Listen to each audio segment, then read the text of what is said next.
ससिक सनकादिक नंदन none Narad मुनि ससिक सनकादिक नंदन नारद मुनि मम मम मम महादेव मम मम मम बलिहारी मम मम मम महादेव मम मम बलिहारी ओ तांडव गति मुंडन पर नाचत गिरधारी तांडव गति मुंडन पर नाचत गिरधारी ओ विविध विविध विद्याधर दम दम दम देव सकल विविध विविध विद्याधर बम बम बम वेद सकल गम गम गुण गंधर्व नाचत दैतारी गम गम गम गंधर्व नाचत दैतारी ओ तांडव गति मुंडन पर नाचत गिरधारी तांडव गति मुंडन पर नाचत गिरधारी ओ तांडव गति मुंडन पर नाचत गिरधारी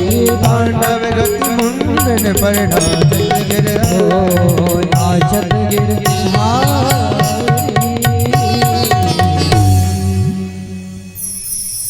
इस प्रकार से भगवान ने कालिया नाग के ऊपर नृत्य किया और भगवान ने इस प्रकार से कालिया नाग का मान भंग किया।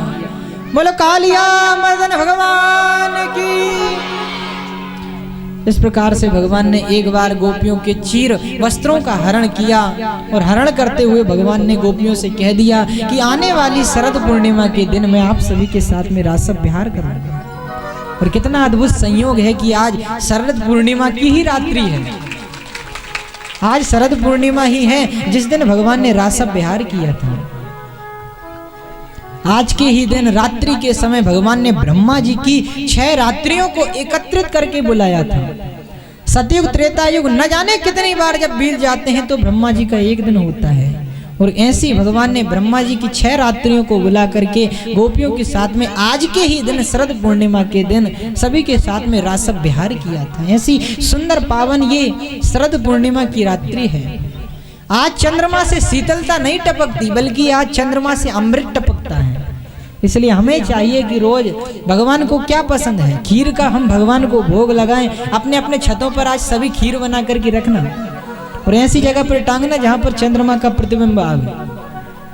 उस सुबह उसका पान करना, उसको खुली छोड़ देना और भगवान के आज शरद पूर्णिमा के उपलक्ष्य में चंद्रमा से आज जो अमृत आएगा वो आपके उस खीर में आएगा, उससे आपकी भक्ति प्रगाढ़ होगी उसका पान करने से। इसलिए सभी को आज ये करना है क्योंकि आज शरद पूर्णिमा है। भगवान पिता रात्रि शरदोत फुल्ल मल्लिका वीक्षरंतुम मनश्चक्रे योग मायाम उपाश्रिता। भगवान ने ब्रह्मा जी की अनेकों रात्रियों को बुला करके आज ही के दिन रास विहार किया था। लेकिन आज रास का प्रसंग नहीं है, रास का प्रसंग कल है, तो आपको कल ही रास का प्रसंग विस्तार करके श्रवण कराएंगे। हम तो अब सीधे गिरिराज जी की ओर चलें क्योंकि हमें पता है कि भूख हमें भी लग रही है, आपको भी लग रही है। और सामने जो 56 भोग रखा है उसको देख करके हमारे मुंह में पानी आ रहा है। चले हम गिरिराज पर्वत की ओर। तो आज परिणाम क्या होता है, भगवान जब अपने गौ चारण करके वापस अपने घर की ओर जब लौट रहे होते हैं तो आज भगवान देखते हैं कि मैया यशोदा आज अपने मुंह पर पट्टी बांध करके अनेक प्रकार का भोग बना रही है। और जो अनेक प्रकार के मैया को भोग बनाते हुए आज भगवान ने देखा तो भगवान कहने लगे मैया ये तू कहा कर रही है। बोले लाला देख अभी मोते बात मत करे, मेरे पास बिल्कुल भी समय ना है अभी। तो फिर बोले तू जाकर के अपने बाबा से पूछ ले। भगवान बाबा के पास में गए, बाबा के पास में जाकर के पूछने लगे कि बाबा ये मैया कौन के ताई भोग बना रही है। तो बाबा ने कहा कि देख लाला हम हैं किसान और जो हमारे खेत हैं उनमें हम फसल को बोया करें तो जब इंद्र वर्षा करें तो ही हमारी फसलें अच्छी निकला करें। तो हम याके ताई बाकी ताई रोज हर वर्ष प्रत्येक वर्ष हम उस इंद्र की पूजा करते हैं। बोले बाबा एक बात बताओ, उस इंद्र ने कभी आकर के आपको दर्शन दिया है कि आपको आकर के प्रत्यक्ष दर्शन दिया है। बोले भैया पूजा करते करते तो सालों बीत गई लेकिन दारी के ने दर्शन तो अभी तक ना दियो। बोले बाबा जब है ही नहीं तो दर्शन काहे को देवो। बोले कोई इंद्र विंद्र ना है बाबा, बोले यदि आपको पूजा ही करना है तो हमारे वृंदावन में गिरिराज जी महाराज हैं, आप उनकी पूजा करिए। और प्रभु उनकी पूजा करने से निश्चित ही आपको बरसात भी मिलेगी, पूर्ण रूप से आपकी फसलें भी अच्छी निकलेंगी। तो कहने लगे कि देख भैया, बरसन से इंद्र की पूजा कर रहे हैं, तेरे कहवे पे हम इंद्र की पूजा बंद कर दें और इंद्र कहीं कुपित हो जावे तो?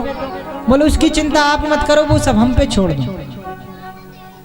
तो बाबा कहने लगे कि लाला तेरी बात तो मान तो लेता हूँ, लेकिन फिर भी मन में भय है। बोले बाबा आप एक बात बताओ कि यदि मेरा और आपका खेत बगल बगल में है और यदि इंद्र बरसात करता है तो क्या वो आपके खेत में बरसात करेगा, मेरे खेत में नहीं करेगा? अरे भैया, जब इंद्र है, देवता है, तो सभी की खेत में बराबर बरसात तो करेगा ही। इसलिए आप जो प्रत्यक्ष देव हैं, जो दिखने वाले देव हैं, उनकी आप पूजा क्यों नहीं कर रहे हैं? नंद बाबा ने कहा कि तेरे कहने पर हम गिरिराज जी की पूजा तो करने, लेकिन बाकी ताई हमारी कछु शर्त है। बोले बताओ? बोले तेरे इंद्र देवता को साक्षात प्रकट होकर के हमारा भोग लगाना पड़ेगा। और देख हम गोवर्धन की पूजा करवे तो ना ही जाने, लेकिन फिर भी हमारी टूटी फूटी सेवा को तेरे भगवान गोवर्धन को स्वीकार करना पड़ेगा। और सामने तुलसी छोड़ दी, तुलसी पत्र छोड़ दिए और उससे भोग लग गए, ऐसे काम नहीं चलेगा। आखिरी इसलिए गोवर्धन जी की पूजा करनी चाहिए। और मैया कहने लगे भगवान की पिताजी, सामने भोग रख दिया, तुलसी पत्र छोड़ दिया, भोग लग गया, ऐसे काम नहीं चलेगा। बोले तुम्हारे गिरिराज जी को प्रत्यक्ष प्रकट होकर के हमारे भोजन का भोग लगाना पड़ेगा। और यदि इंद्र कुपित होता है, इंद्र क्रोधित होता है, तो तुम्हारे गिरिराज जी को प्रकट होकर के इंद्र से हमारी रक्षा भी करनी पड़ेगी। भगवान ने कहा कि मुझे सब कुछ मंजूर है, लेकिन एक बार आप गिरिराज जी की पूजा तो करके देखिए। बोले लाला इन भगवान गिरिराज जी की पूजा कैसे होए? बोले मेरो गिरिराज पर्वत बाबा कछु सेवा पूजा को भूखो ना है, बोझ बाय तो चकाचक रोज घुड़वाए दो तो भाई मैं प्रसन्न है बोल तो। बाकी ताई तो 56 प्रकार को भोग बने बाबा। फिर क्या था महाराज, 56 प्रकार के भोग बनने लगे। खुरचन है, खीर मोहन है, कुरसा खीर में खुराई है, खीर खजला कलेवी जलाकंद पालू शाही है, मोहन तार मेवा बाटी मटरी मेटरूर पाक पेड़ा रसगुल्ला रंग खड़ी सुहाई है। नाना प्रकार के 56 भोग बनाए, अपने मस्तक पर धर धर करके बैलगाड़ियों में सजा सजा करके सभी गिरिराज पर्वत की ओर जा रहे हैं। सांडल्य मुनि आगे आगे जा रहे हैं, पीछे पीछे भगवान श्री कृष्ण जा रहे हैं, उनके पीछे सभी ब्रजवासी, जिनके पीछे सभी गाय बछड़े आदि जा रहे हैं, तो सभी गाते हुए जा रहे हैं। ओ नाय माने मेरो मनवा, नाय माने मेरो मनवा, हो मैं तो गोवर्धन को जाऊं मेरे वीर नाय